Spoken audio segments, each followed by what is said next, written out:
Talking with Iowa Heartlanders head coach Chuck Weber on Mediacom MC22 as our fifth season of coverage of Heartlanders hockey continues on MC22.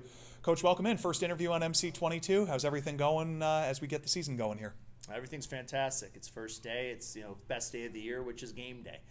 So the guys have been chomping at the bit now after 2 weeks of training camp to get after it and get the marathon that is the ECHL season running. Start night one here on Tulsa. We won't touch on the other two games this weekend, but how does the group feel knowing that, hey, this is the first chance to go out and perform? Well, they're excited. We got a nice mix of returning guys and some new guys in. We think in some spots we've been able to upgrade some talent. But again, it's all about coming together and competing. Both teams neither really know anything about each other from that standpoint, so really focusing on ourselves and being the best version of us. And if we can do that, it's going to give us a chance to win the game tonight. Yeah, no kidding. Tulsa hasn't been here at Extreme Arena since the inaugural season, way back in February of 2022. Talking about some of the players that are back, Yuki Mira, Johnny Sorensen, Jack O'Brien, Kelty, Jerry Leon, Mike Kester, a bunch of guys, some of which just got some experience college-wise, like Kester at the end of last year. But that returning core of guys like Yuki and Johnny wearing letters, how did they stand out to you during camp? Well, they set the tone, from an effort standpoint, from an attention to detail. That's the reason they are wearing a letter. Not only did the staff, but as well as the players voted them as the leaders of this team. We're not going to start the season with a C. I know Yuki's been the captain here for a number of years, but myself coming in as a new coach, I want to get a chance to really get to know these guys and do it the right way and the proper way and make sure it's been earned. But Johnny and Yuki to this point have been tone setters for us. There's been a great group of guys underneath them as well that are pulling the weight, and we're excited for the mixture of youth and veteran guys on this team. We're not really that old. We don't even have one ECHL vet on this team, so exciting to see what this group can do with the promises of tomorrow.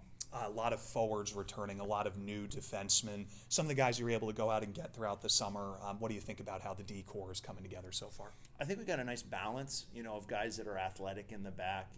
The fans know Orsic already from previous years here. Kester's dynamic. The things he can do with the puck, are pretty special. Masters, year 3 for him. He needs to have a breakout year. He wants to have a breakout year from that standpoint. So I'm excited to see him be pretty focused on both sides of the puck and doing the little things. Elliot McDermott played for me at RPI. He's going to be a solid two-way guy up and down. He had a great camp at Des Moines, really opened up some eyes with the Minnesota Wild organization. Stewart, played in Bloomington, so the fans are going to know him from last year, but I think we're going to try to let the reins off of him a little bit to let him use his skating and use his abilities, and hopefully he can come into a solid two-way guy. And then Carter Allen and L.A. Grissom bring size and grit in the back, and hopefully they can make it hard for our opponents defensively. It's easy to overlook sometimes the goaltenders, but Will Rousseau arguably had the best season of any goalie here last year as a rookie. So him, Riley Mercer, and Dante, that sort of trio that you got working right now, how do you see it working with, specifically let's start with Roos and Mercer being the guys on AHL and NHL contracts? Yeah, those two guys were fantastic in Fort Wayne. Great practice habits. They're mature beyond their years. The plan is early right now that they're going to split starts. Typically my philosophy when I think you have two quality goalies is just you're going to alternate unless someone gets a shutout and then they get a back-to-back. So the time is right now to run with those two. Dante understands his role and is willing to be that third guy for right now. We'll kind of see how it plays out. Injuries, knock on wood, unfortunately, injuries happen. As we can see with organizations, is right now we don't have any forwards from the Wild organization.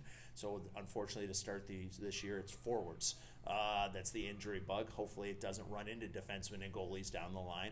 But that's the nature of the ECHL, and you got to be prepared for it. Last one I have for you, which is about, obviously, big part of the ECHL is how a team is out in the community. You know a lot about this, having been a coach, not only at this level, AHL, NCAA. It's all important everywhere, how the team connects with the community. It's still a work in progress here, which you knew when you took the job here, and our TV audience knows as well. So how have you seen this team, even just your first few months here, start to make sort of positive gains and show that potential that you like to talk about in the community? Well, yeah, I think it's been fantastic from the standpoint getting out to the police and fire stations so far. We've had guys out out speaking to 500 elementary school students.